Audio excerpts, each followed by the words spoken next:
We are on a very strict time schedule because we only have an hour. Oh, wow. That's pretty funny. You like that? So our sharks are Ian Martin, who's chair at West Virginia, Angela Mills, who's the new chair at Columbia, and Mark Courtney, who's the immediate past president of SAEM and director of research at Northwestern. So the sharks will hear your proposal. Oh, and I have them one by one here.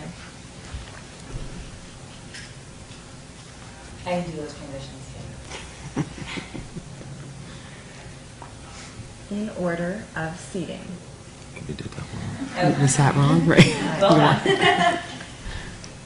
So the sharks will listen to your proposals. Each of you will get 4 minutes to present your pitch. And because we have many presentations, we are going to be like not a second over. So there will be a hook that's Neha or my arm, and we will take you down and just cut you off. And then the chairs can give you feedback, comment, ask questions for 3 minutes, and then they can deliberate, make offers, and make a decision. So each of you have to commit to one idea only.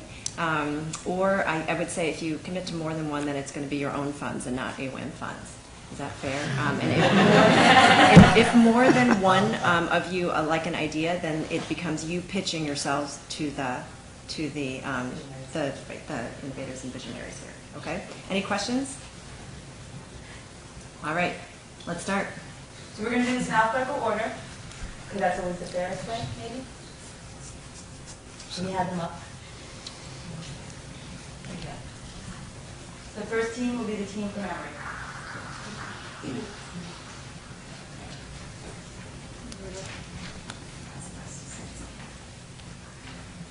Hi everyone, welcome. My name is Annika Baxter.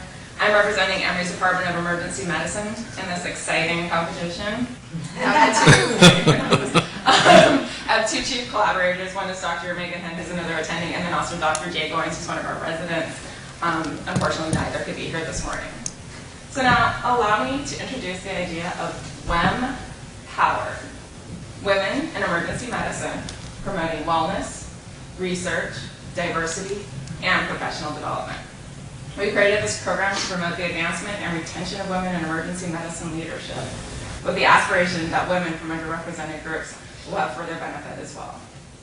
Literature, as we kind of mentioned, has shown that although women are more likely to pursue an academic career, the numbers of women who advance to the level of associate and full professor remain significantly lower than expected. Consider, why is that?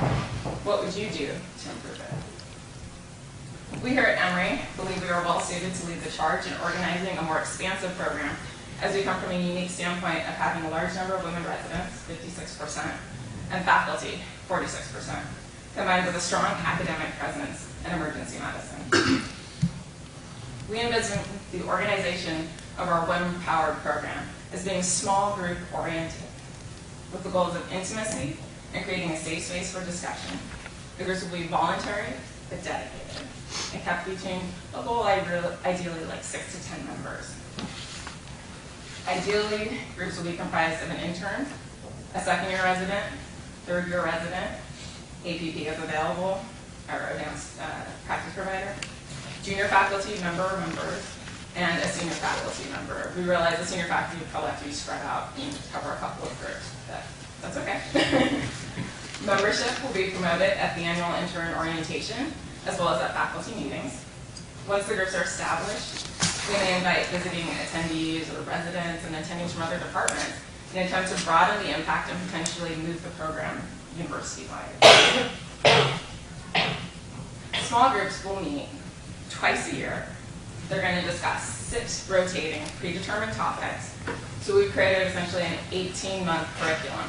That way a resident will be able to participate in all of the topics as they finish their third year. There's also to be an annual social for all the women in the department in an effort to further promote collegiality and mentorship. But can we actually show a benefit? We think we can.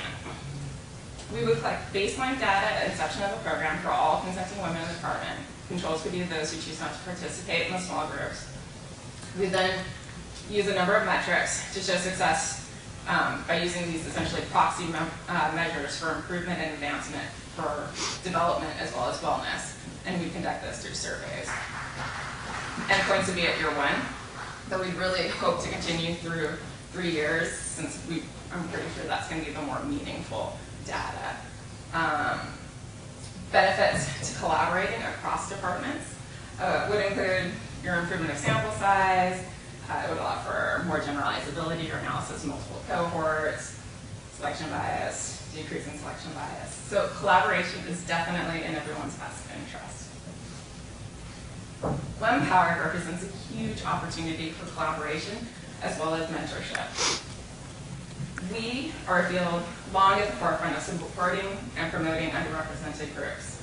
This program will provide another avenue for our specialty to lead the way in medicine.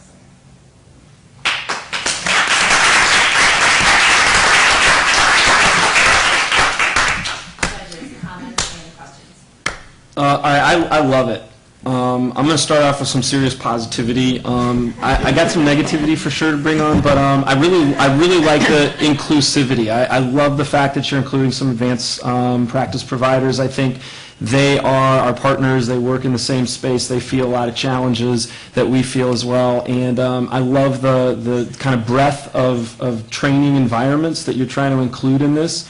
Not in a hierarchical way, but a really kind of a shared cloud-sourced way of having kind of peers helping one another. Where's the negativity? You got to bring some negativity. I don't want to take up all my time. I like your style. Very engaging presentation. Thank you. I think it's an innovative, great idea. I wonder if you're trying to do too much in too short a time, though. Have you included too many people and not giving yourself enough time to actually see the results? That's why I think a year, I know we have to do the 1 year out. I don't think you're going to get really meaningful data from a research perspective in 1 year. I think the 3 years, you need that because you need that with any team, a 3-year curriculum. You really need at least to do the 3 years.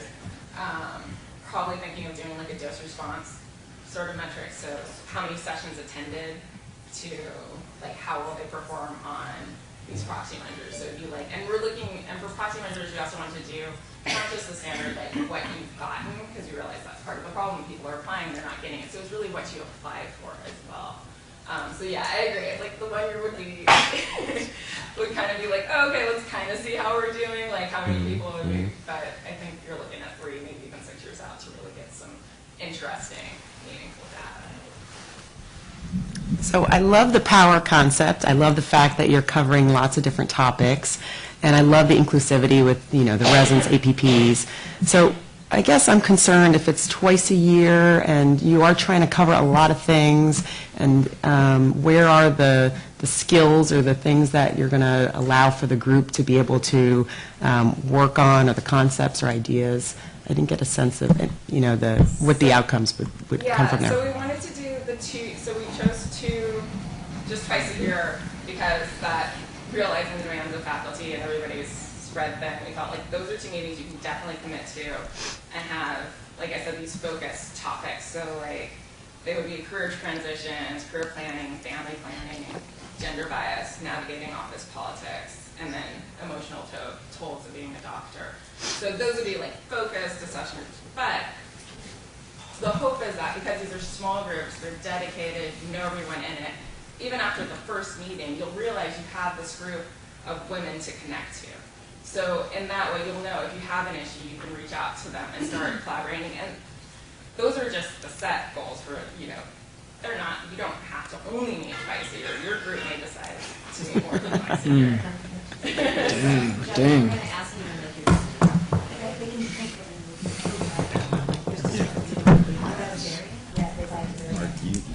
I'm going to pass on this one too. At the end.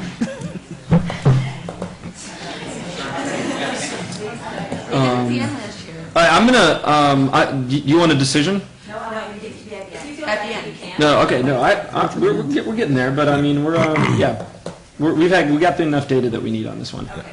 Thank you. You got it, good job. Thank you. Very good.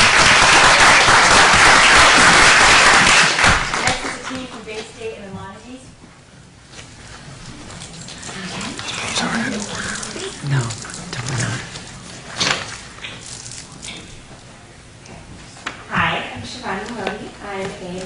Education Fellow at Maimonides Medical Center.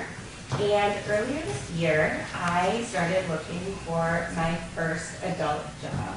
It's a little crazy. And as I started interviewing and going through the process, I had so many questions. What should my salary be? How many hours should I be working after doing a 2-year fellowship? Should I have a title? What should that title be? How do I negotiate? And even silly questions like, when I talk to a chair, how do I address them? Do I email? Do I text? Do I call? Do I set up an in-person meeting? And I realized that most people have this problem at age 22, and probably all of us in this room got to our mid-30s and were like, hey, I have no idea how to do this. So that's when I called my best friend Ashley and asked for her advice. Hi, my name is Ashley Deutsch. I finished my medical education fellowship a year ago at Bay State Medical Center, and I stayed on at that same institution as an attending physician. And at the same time that Shivani called me for advice, I was going through a time where I was applying for an administrative role within our institution. And I had the support of my chair and my mentors within the department, but they hadn't applied for a similar position, and I had so many questions. Like, when in this process do I ask about the salary? How do I know who my boss is going to be? How do I ask about maternity leave?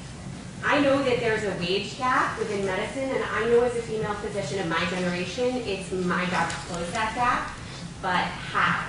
So I started looking around on the internet, and what I found is that female physicians who ask about salary are viewed negatively, where it's expected of men. That wasn't super helpful to me. When I started looking on the internet, I found that I could pay someone hundreds of dollars to teach me how to negotiate or to negotiate for me. But who are these people? Who am I spending money on? Are they physicians? Are they female? Are they even successful? Would they even understand what I would be going through? What were we supposed to do? We couldn't go back in time to medical school, find a future successful female leader, cultivate that relationship so that in the future we could ask them these questions. We started fantasizing about a world where we could type our questions into Google and a successful female physician would answer them. We needed point-of-care mentorship. And that's when we came up with the Career Coaching Clinic. We plan to ask female physicians who are 5 to 10 years out of residency and also successful female leaders to help newer female physicians like ourselves who have a burning desire to grow our medical careers. During the pilot phase, we are going to solicit mentors through EM with the pledge support of founder Derek Cass, EM Docs Facebook group, and hopefully AWAEM. We are then going to open enrollment to female physicians throughout the year who have questions about career advancement. Questions will be screened, sent to an appropriate mentor, and fed back to the mentees. The mentees will then have the option of a 5 to 15-minute FaceTime or Skype session with their mentor to further ask these questions and flesh out their career goals. And at the end of the year, we plan to compile a list of the most commonly asked questions and the answers and publish them for free and open access to all the people who are going through the same thing that we went through. And then the other measured outcomes that we hope to look at are the satisfaction of the mentees, the career advancement of the mentees, if we got any referrals from the mentees who used the service, and how many of these mentees actually came back and used the service multiple times. It's our hope that in the future, female physicians won't have to Google their career questions. Thank you so much for your time listening to this and welcome your questions.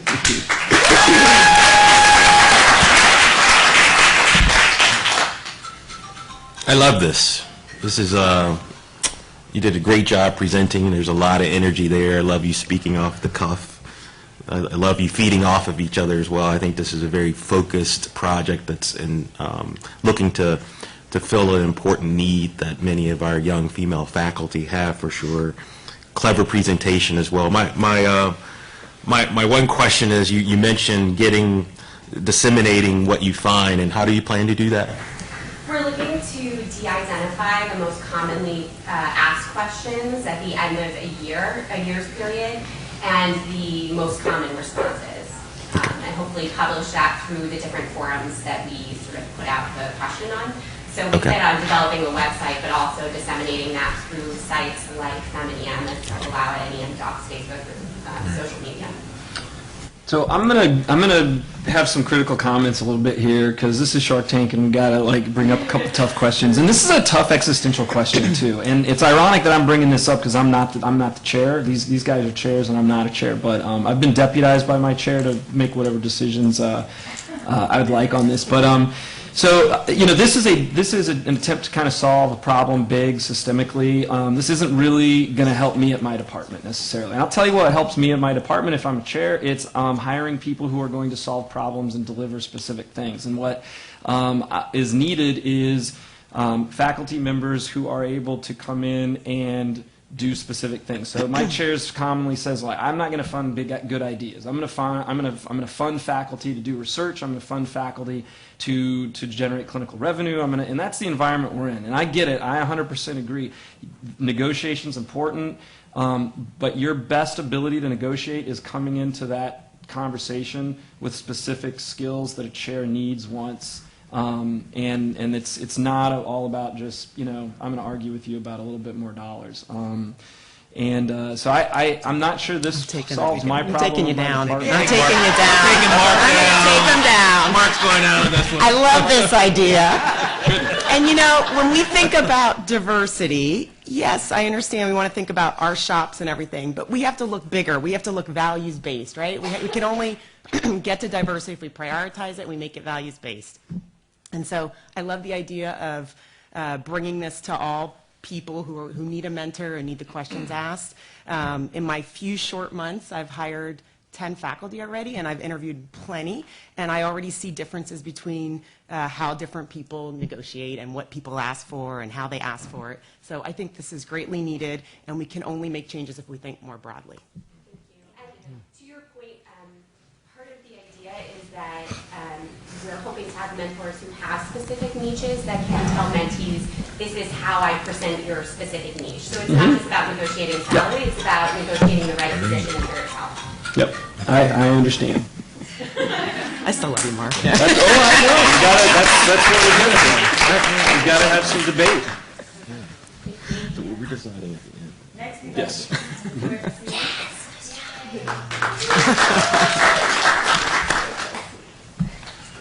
Hello, Hi Sharks.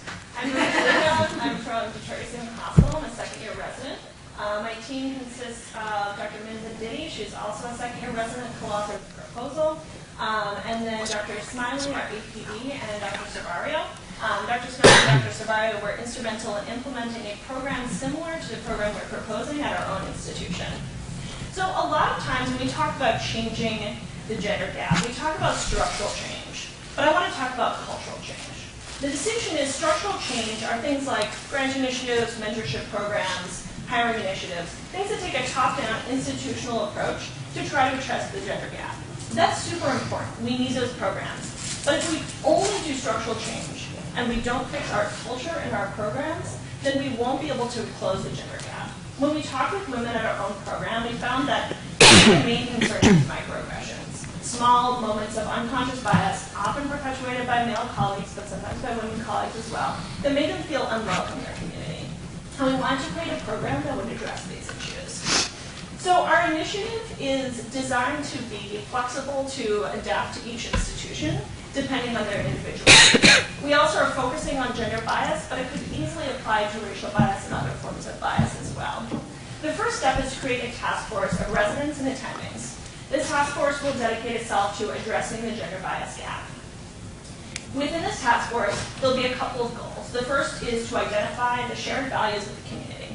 The next is to solicit information from women about the moments of discrimination they're experiencing in their workplace. These will be collected anonymously and only shared with permission. Once the task force has the shared values and has collected data about discrimination, we'll analyze how discrimination is in direct conflict with the shared values of the community. After that, the design an intervention to bring to all members of the community to try to address issues of bias. We want to raise awareness and we want to be able to intervene. So we want to encourage essentially bystander intervention when bias is witnessed.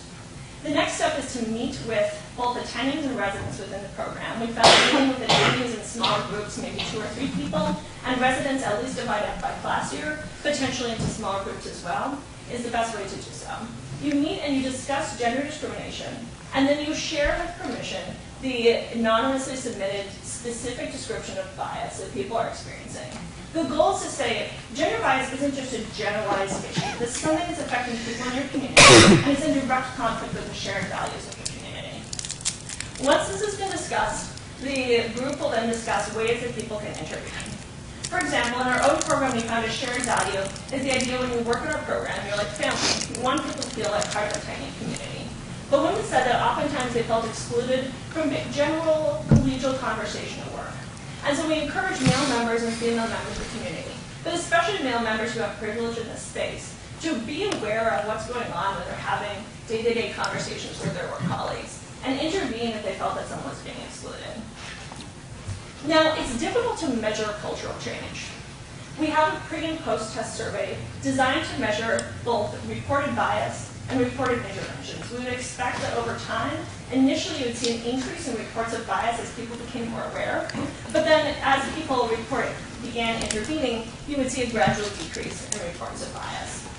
At our own institution, we found that people reported that they felt more comfortable after this intervention was performed. Women said they felt more welcome in their community. We also received support from our leadership, who once they had realized that this was a major issue, became interested in increasing hiring at our main site to promote female faculty, and in hosting things like gender bias-related grant rounds.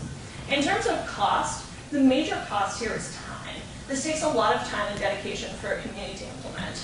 We'd expect that a faculty member would be devoting approximately a shift's worth of hours per month to the task force, and the residents would also require protected time. I'd be happy to take questions.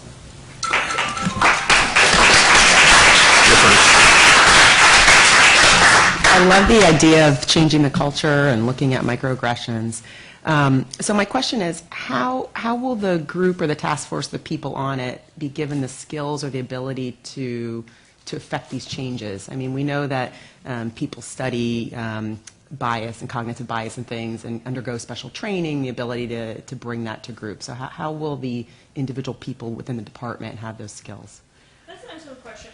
I think, part of it is really diving into the literature. There have been microaggression and bias interventions that have been studied previously.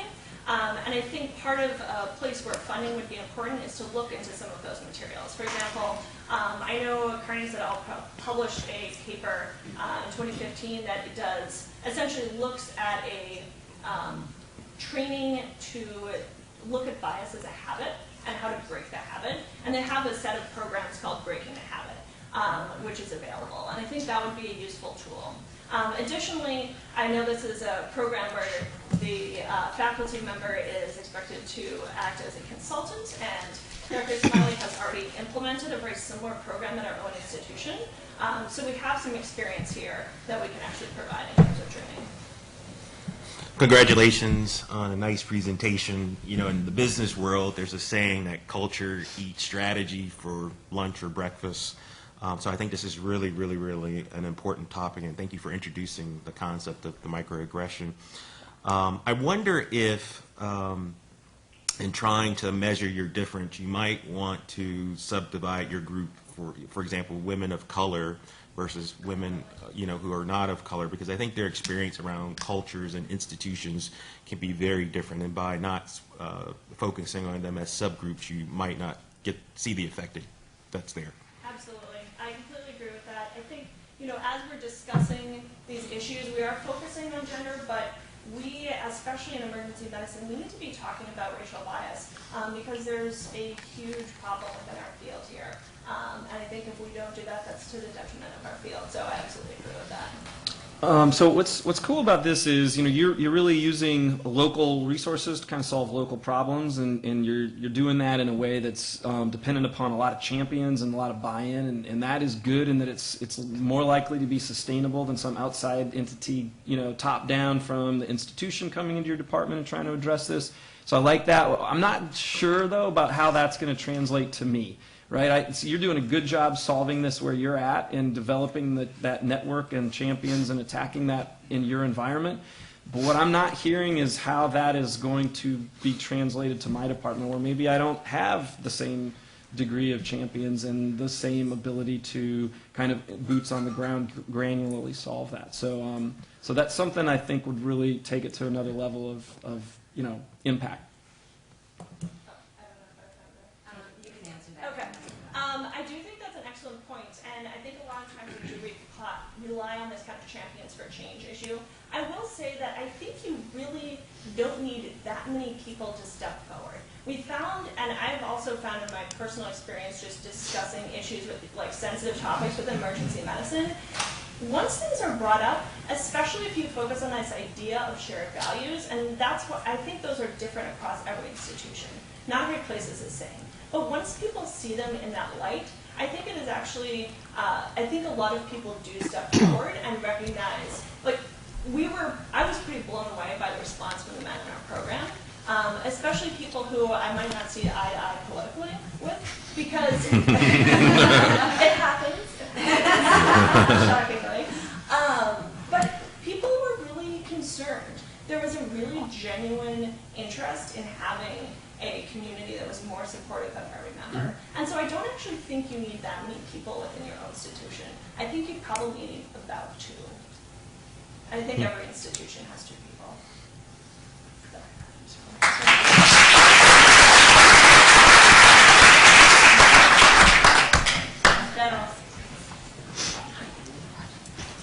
So I'm Maggie Sanders-Kayla. I'm going to tell you about a program that we're doing at our institution in the hopes that I can pitch you on being a second site for this program that we started this year.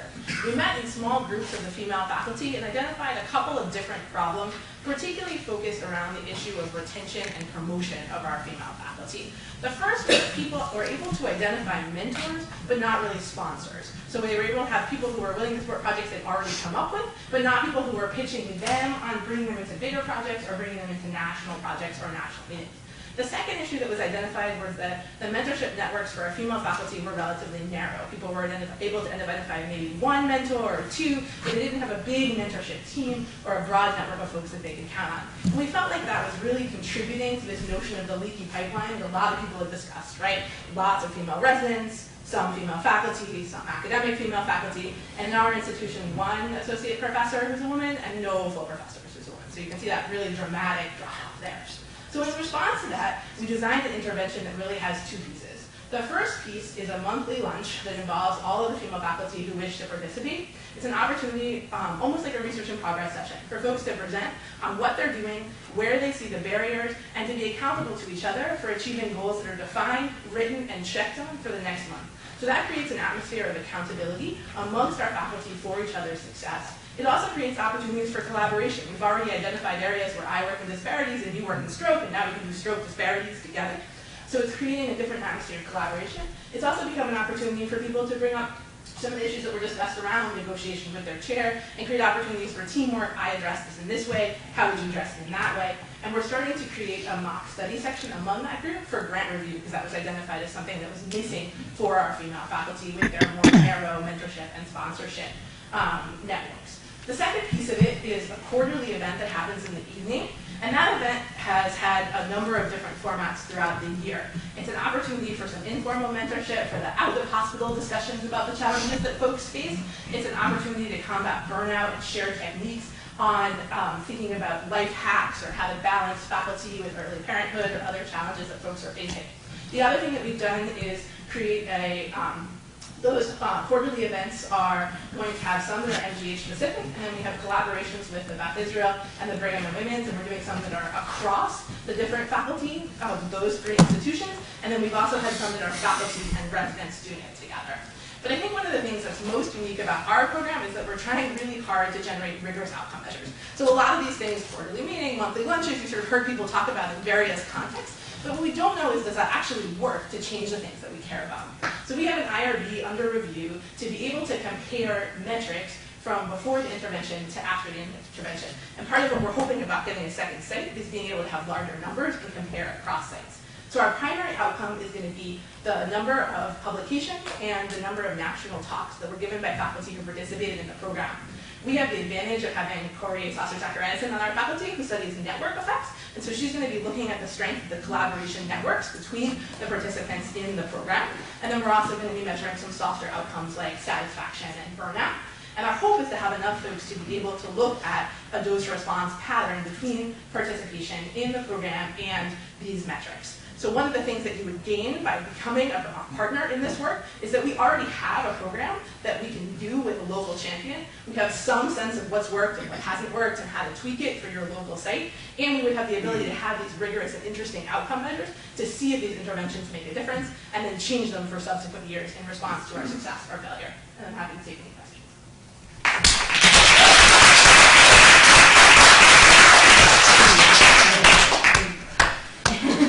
So I love this idea, and this kind of gets at my comment that I was like attacked on by my fellow shark people.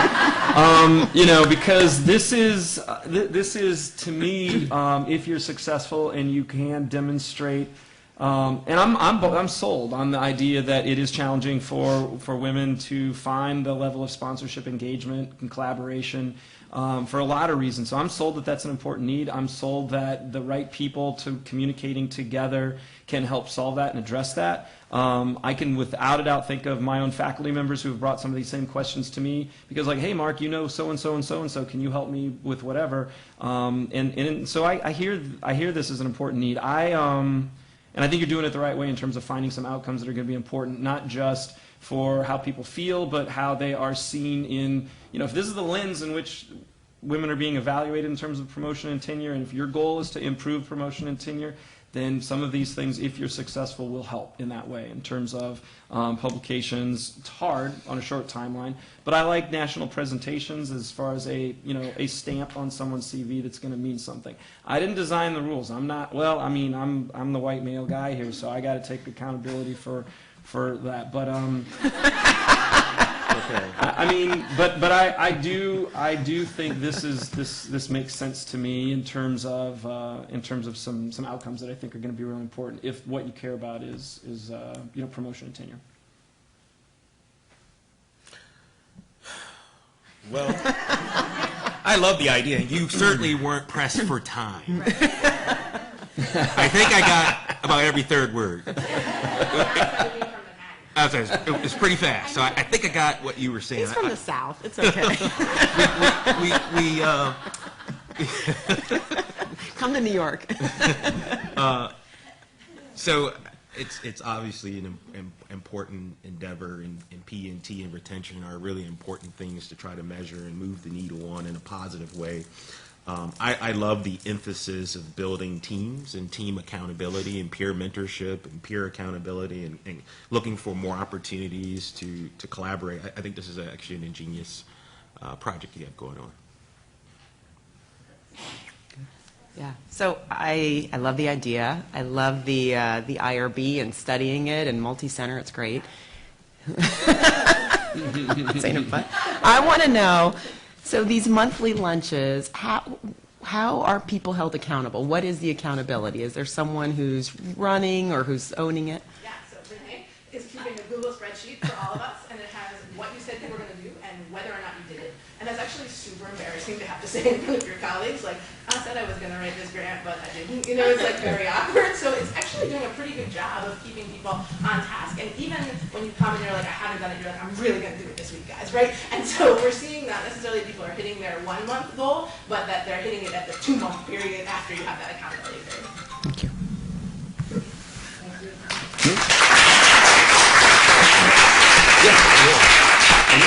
And finally, Wisconsin. I'm Kathleen Williamson from the Medical College of Wisconsin, and I'm here to tell you about our proposal for a women's faculty retreat. So just a little over 10 years ago, our group had one lone female faculty member. I'm happy to say today that we're now a nearly 50-50 split of female to male. Given this rapid expansion, we felt a little bit behind in our mentorship, faculty development related to our women's faculty. So we proposed this retreat to help deal with those issues that are pretty common among women in academic emergency medicine. So the retreat would take place over a period of 2 days at an off-campus location. The agenda for the retreat would include 4 main items. The first item would be having structured work groups. These work groups would look at certain areas within the department and assess for possible improvements. The work groups would then create a list of tasks they would like to complete to meet the goals that they set. We had proposed topics for these work groups, including creation of a post-FMLA return to work policy, looking for opportunities for promotion of women into leadership positions in our department and in our campus overall. And then looking at our scheduling policies to see if there's ways we can improve to help the faculty balance clinical and academic responsibilities. The second component of the retreat would be having nationally recognized speakers come talk to the group. These speakers would share their stories, their paths to leadership, any lessons that they learned along the way. The third component of the retreat and the wellness component will be teaching the faculty some skills such as mindfulness and meditation. These skills could be helpful to the faculty both in the clinical setting and in their everyday lives. And the final component of the retreat would be some unstructured social time. That time would be used by the faculty to talk about issues such as work-life balance and collaborate on ideas and projects. At the end of the retreat, we plan to have a summary created that would highlight any topics that were discussed. The work groups would be asked to share their goals and list of tasks that they'd like to complete, and that summary would be shared with the department chair and administrator in a debriefing session. The success of the retreat would be measured in a couple different ways. We plan to survey the faculty on a quarterly basis and ask for their satisfaction with the retreat. They'll be asked to give any feedback on any changes they've noted or any accomplishments that they've had that they can attribute to the retreat, and then any ideas for future retreat topics. We plan to ask the work groups at the end of the year to summarize their progress towards meeting their goals and all the tasks that they've completed, and that would be shared with the department as a whole. So, any questions about the women's faculty? So nice presentation. My one question is, or maybe comment rather, you know, the challenge with retreats is that it's a single day out of an entire year, and so how do you assure you get bang for your buck? They tend to be fairly expensive, both in terms of opportunity cost, but also dollars and cents. But the return can often not be very high. So how do you ensure with your initiative that we really do get a return on the investment of that day and making sure people are off the schedule and free to participate? Yeah, so this is the second time we've done this in the past year. And the first year we had the same issues that you're mentioning. A lot of money was spent, and there was some progress to show from it, but not anything very concrete. Creating kind of that structured work groups with, like, you guys need to have goals that you're going to be completing in a year's time, and here are the things, the boxes that need to be checked over that time to meet those goals. That definitely helped with getting more bang for our buck. We've also had like interim meetings and communication in the meantime to sort of check up on how we're doing progress-wise. And even within 6 months of our last retreat, we've had a lot of like real tangible improvements within those areas I discussed. So you're going to come to my institution and run the whole retreat? So what we would plan to do is share this as sort of a curriculum. Obviously, you would have to have a champion within your own department for this. Gotcha. So we get kind of your experience, we get your documents, we get, Correct. That's what we get. Okay, Correct. gotcha. Yeah. And then as far as the dollars you were mentioning, so our feeling was that having it at an off-site location actually kind of led to the camaraderie of it. But certainly this could be scaled down and done on a sort of lower budget scale as well at your own institution. So. Or maybe you can even think about, I know places have done this where, I mean, we all tend to think of retreat as this 8-hour thing. Maybe it's 2 hours, but in a much more frequent time, so as to reinforce the messages, the concepts, the camaraderie, all those sort of things. Create a little more of a longitudinal experience for folks around this. Yeah, I would have the same concern of once a year. I think, again, to echo Ian and Mark's comments, that it might not have the same bang, but maybe having something more brief, but more frequently during the year, I think might have a bigger impact. Can I drop a bomb? just because, Shark Tank, I want to see what you're going to say to this. But what am I going to say to my male faculty members that say, we want the same retreat too? So we had that same comment, and our group said that's fine if you guys want to take a day, we can cover the department as they did for us, so. What They haven't organized anything yet. That sounds like men. But we're happy to cover them if they would like to do something else. Nice response. All right. We're going to give you guys a couple minutes to talk amongst yourselves, or if you have questions, you can. This one I'm doing. Boy, oh boy, oh boy. This is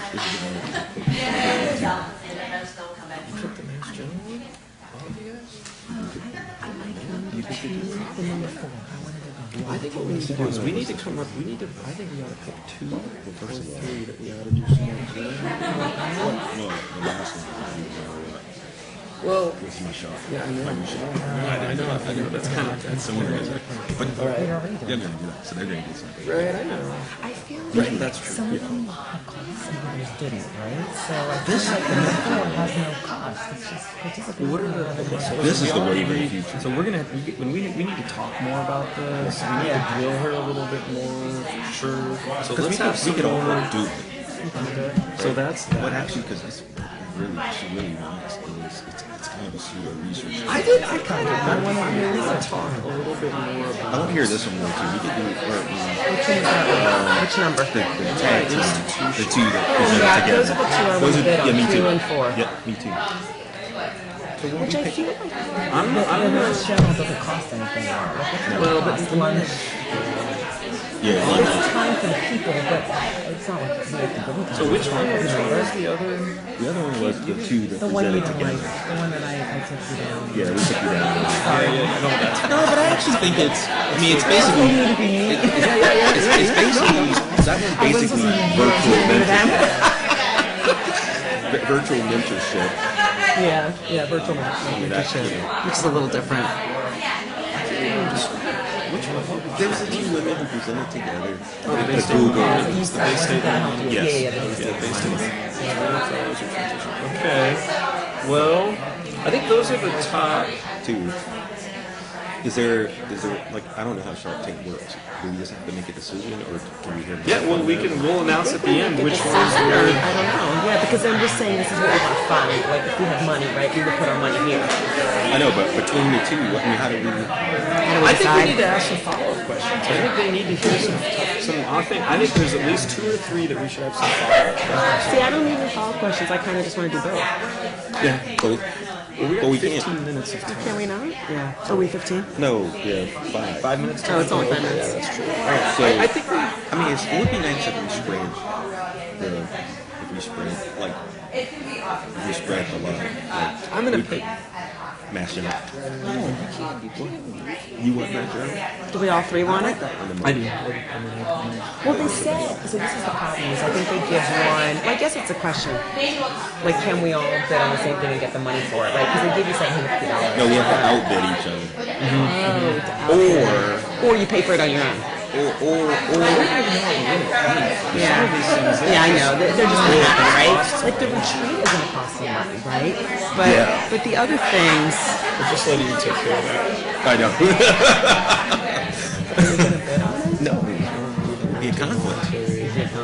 Right? right, because you're bringing it to your own place, yeah, you're right. Yeah, and plus, Well, the merits alone. I gotta go on the Mass General. Well, then I Okay. can bid on number 2, and I'm gonna just say I'm gonna do number 4 what's for there- free. But is there a bid when there's? What's the bid on Mass General? But they just it's just The bid is I'm to gonna win take it. you. I'm taking it. I want to do it your program. Right. Well, then I'll bid on number 2 to make it different. And so We all 3 want the same program, then what? So we can't. Then you say, make a case for why it should be. Yeah, right. The thing, the dynamics sort of shifts from here, like, Right. come with me, come with Yeah, me. Let me ask you. Let me tell you about my department. What the deal is here, I'm doubling the amount of money, and then they have to make a decision about which one they're going to stay away from there. I So let me ask you this. Say you want to do two of them, and you really are going to implement two. Then what? You like try to bid on one, and then you just say, I'm going to do the other one? Then you can do the other one, or you can say, you can say, I would like these two. And then if you're competing with somebody else, you can all declare your interest. Got it. Actually, I think We'll declare our interests. I don't know. I mean, part of me, it'd be nice if we could spread the love. You guys can do whatever you want. We all like one the best, Right. but we all, two of us like one of them second best. Yeah. Although I think I like the Emory one. Okay, we'll take more that. Oh. Okay, then we can all pick the third. Well, then that will be easy then. I'll take Okay. this one. You take.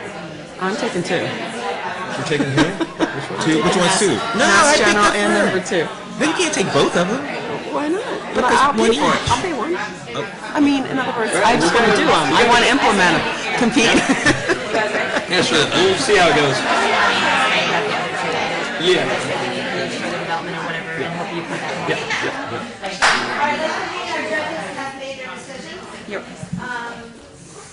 Do we really have it? Do you want to go straight down the line and say what your interests are?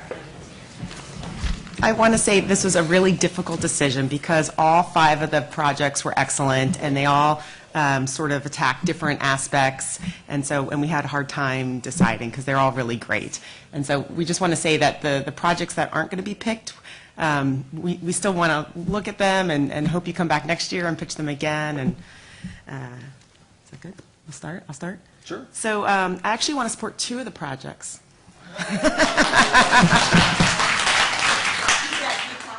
Well, so looking at my global sense, number 2 with Drs. Deutsch and Shivani Modi, I would like to bring that from a global sense. And then, because we're all about research at Columbia, and number 4 with Dr. Samuels Kalo and Dr. Temin, those would be the 2 that I'm looking to support. So let me echo your comments. I think all 5 were really innovative ideas, some a little more focused and developed than others, but I think all worth continued consideration and thought and moving along. I have decided to support Dr. Samuels Kalo at Mass General, and I'm going to have to take Columbia down, I guess. And so you should come to my institution, and I'm willing to double the support. Oh my God. Wait a minute. So I really enjoyed listening to these, and I think some of them are a little bit more tangible in terms of what can be done at my own institution versus some of them are a little bit more larger attempts to answer some of the questions. So I was really torn. I really liked a lot of these. I'm gonna put my vote in favor of the first presentation from Emory. Okay. I have some more questions. I think there's a lot of work that needs to be done, and I'm gonna also say that one of the things that I'm really interested in is this one. It seemed like involved residents, and I really feel strongly that our future of wellness and success, not just for women but for this entire field, is going to be based on optimal job transitions, job selections, and finding wellness and meaning and purpose in their jobs. And I love the in-the-weeds stuff at Mass General, but I really, really fear for the future of our specialty if we can't address the problem of can we get somebody to graduate and be fulfilled and committed for 10 to 20 years in this job. And I think we got a lot of work to do, all of us, and I'm really excited to work on that. All right, so Emory, so this is the most straightforward one, so Emory, do you accept that? Do you accept that offer to be sponsored? Yeah. You got Okay. All right, so we will let you talk amongst yourselves about how to implement that. All right. So let's go back to, and then the other straightforward one is, so the Bay State Maimonides collaboration, do you accept Columbia as your sponsor? Yeah. Right. And then left with Dr. Temin and Samuels Callow's proposal that was endorsed by both Columbia and West Virginia. But we really put our money where our mouth is, just to make that clear. So part of what we're we're hoping to do is have multiple sites to compare upon. Is there a reason why we can't do both sites? Like, does that break the rules if we do like MGH, West Virginia, and Columbia? Well, we have a collaborative spirit. We could do They this. told me I had to be the meme shark. You know me, I am like the least meme shark there is. I'm all about collaboration. work with you. I can work with you. We can do it all together.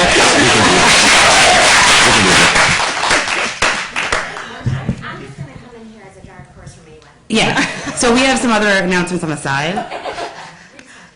So, Yes, or what? So I will speak for A1. Speaking for A1, we'll support the microaggression.